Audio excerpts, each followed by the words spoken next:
국내 언론에서 전하지 않는 뉴스, 지금 이 순간 폭스뉴스를 통해 확인하실 수 있습니다.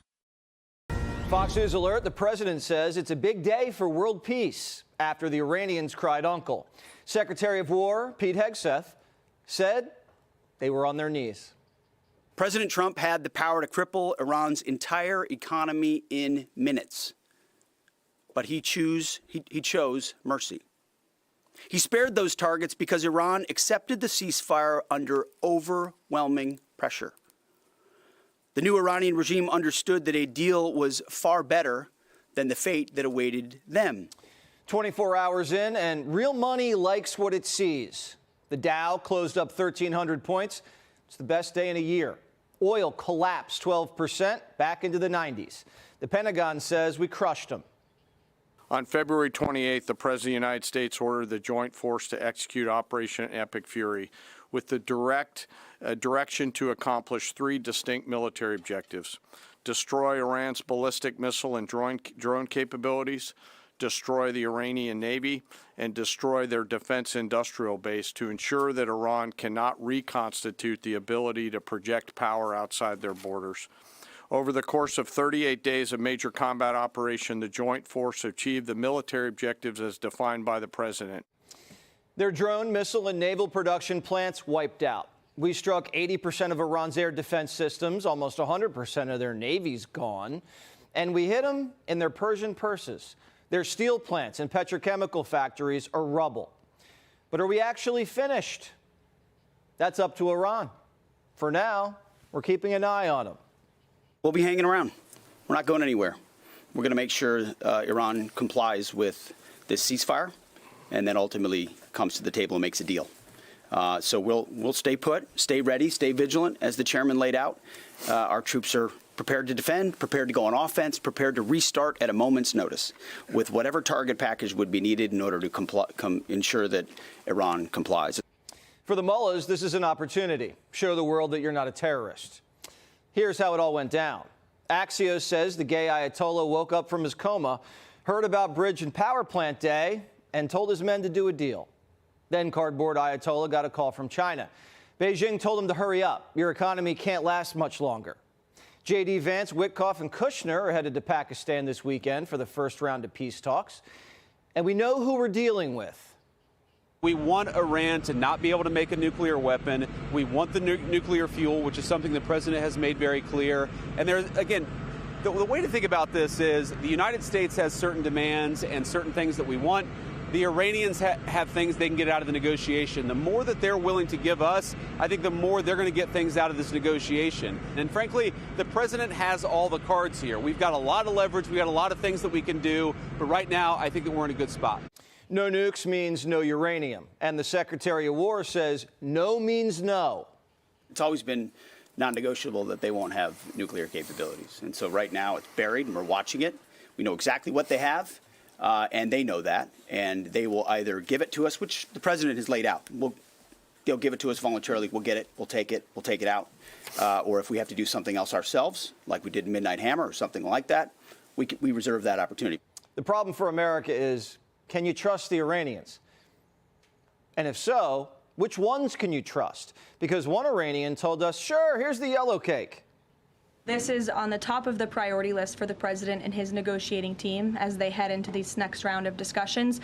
And as I said in my opener, that is a red line that the president is not going to back away from, and he's committed to ensuring that takes place. We hope it will be through diplomacy. Have they given any indication that they would turn it over? They have. They have? Yes. Well, another Iranian threw us this curveball. Let me just say this. I actually wonder how good he is at understanding English, because there are things that he said that frankly didn't make sense in the context of the negotiations that we've had. He said, we refuse to give up the right to enrichment. And I thought to myself, you know what? My wife has the right to skydive, but she doesn't jump out of an airplane because she and I have an agreement that she's not going to do that because I don't want my wife jumping out of an airplane. The Iranians are saying they have the right to enrich the uranium that they can't keep. I hope we have good translators over in Islamabad, because they told us they'd open the strait, and today they only let 4 ships pass. Tomorrow, Iran says they'll let 12. Well, that's not what they agreed to. It's still the first 24 hours of the ceasefire. With their command and control knocked out, maybe some rogue guards didn't get the memo.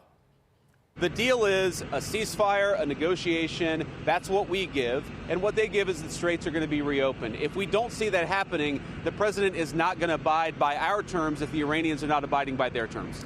So I guess we're going to just allow for a little bit of a grace period. The president says we don't even mind Iran charging tolls as long as we get a 50% cut. He said a joint venture would be a beautiful thing. I'm not sure an Iranian toll booth with tankers, even with the U.S. kickback, is wise, but I'd rather have the Iranians taxing tankers than bombing them. I'm sure they'll hash it out at their Pakistani peace summit. It's not like we'd pay. We don't get oil from the Strait. It's a small premium for peace in the Middle East. UAE, Bahrain, Saudi Arabia, Qatar, and of course the Chinese and Singapore and Japan, they'll all pay. And if it's $5 or $6 billion a month, it's nothing compared to the value of stability in getting 21% of the world's oil through that strait. I like this outcome. I don't like war, but this tells me the region's coming back big, because if you can get peace in the Middle East, it's one of the fastest growing regions on earth. Making money's better than making war. The president says they can have their own golden age if they behave. The question is, can they keep their rogue generals from going on a shooting spree? In the last 24 hours, Israel got hit by missiles, and a Saudi oil pipeline got hit by drones. The Secretary of War says, just wait. Iran would be wise to find a way to get the carrier pigeon to their troops out in remote locations to know not to shoot. The Israelis have been tearing up Lebanon in the meantime, rooting out Hezbollah for good. The White House says Lebanon isn't a part of the deal, and the Jews can whack proxies. But Iran threw a hissy fit. If Iran wants to let this negotiation fall apart in a conflict where they were getting hammered over Lebanon, which has nothing to do with them and which the United States never once said was part of the ceasefire, that's ultimately their choice. We think that would be dumb, but that's their choice.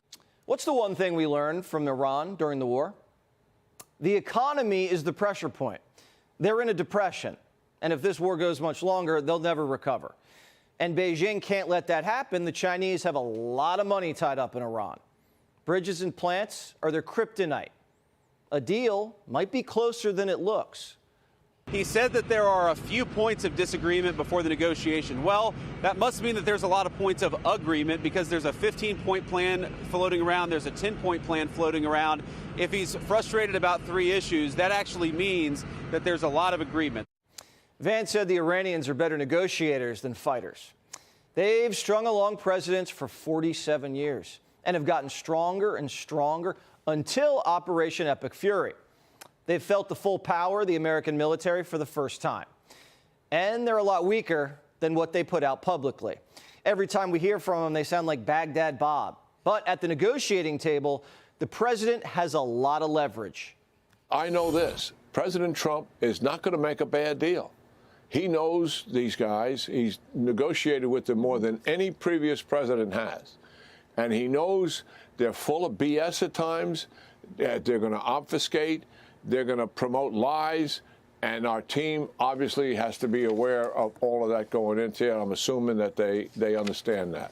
The backstop we have here is the president himself. Yeah. He's not going to take a bad deal.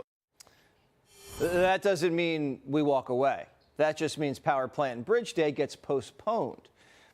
I'm not convinced yet that the war is over. The next 2 weeks will tell us if the cardboard Ayatollah is serious. Central Command is still locked and loaded. If Iran did not come to the table and make a deal yesterday by the deadline, was the president really prepared to wipe out Iran entirely? Like I said, we had a target set locked and loaded of infrastructure, bridges, power plants. Remember, this is a terror regime. The military regime used all of these things for dual use to fund their military, to fund their terror campaigns. We had a lot of legitimate targets. They knew exactly the scope of what we were capable of. The president's full of surprises. He's captured and killed leaders in the middle of negotiations. He's an opportunist. When he sees an opening, he'll take it. If they let their guard down in Karg Island, big mistake. In the next 2 weeks, commanders could be crawling out of their caves for some fresh air. We'll have eyes on them. The ceasefire works to our advantage. It gives us an opportunity to rest, reset, rearm, and reposition. The USS Boxer will be in theater soon, so we'll have more Marines in the region. And we're still flying over Iranian airspace, monitoring the situation. A ceasefire is a release valve for the stock market. It's already almost rallied all the way back to where it was at the start of the war. Oil prices have already tapered off, and every day we don't drop bombs, prices drop. If we go back in, it'll be a quick one, too, and the markets won't overreact.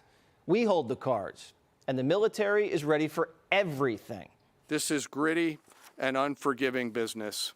It's chaotic, it's hot, it's dark, it's unpredictable, and there's always unknowns.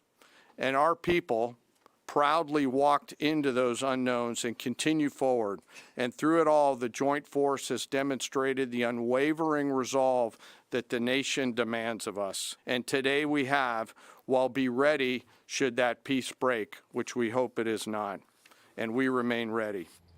If the truce holds, think about it like this. We crush their military and their factories so they can't rearm. They can't sail, fly, and their leaders are all dead. We did it without putting any boots on the ground. Recovered 2 airmen that got shot down without any casualties. And we did it within the president's timeline. We're in a grace period in the Strait, and the uranium's up for grabs. Not too bad for 38 days. Be sure to like and subscribe for all the Fox News latest on YouTube, and catch full shows streaming now on Fox One.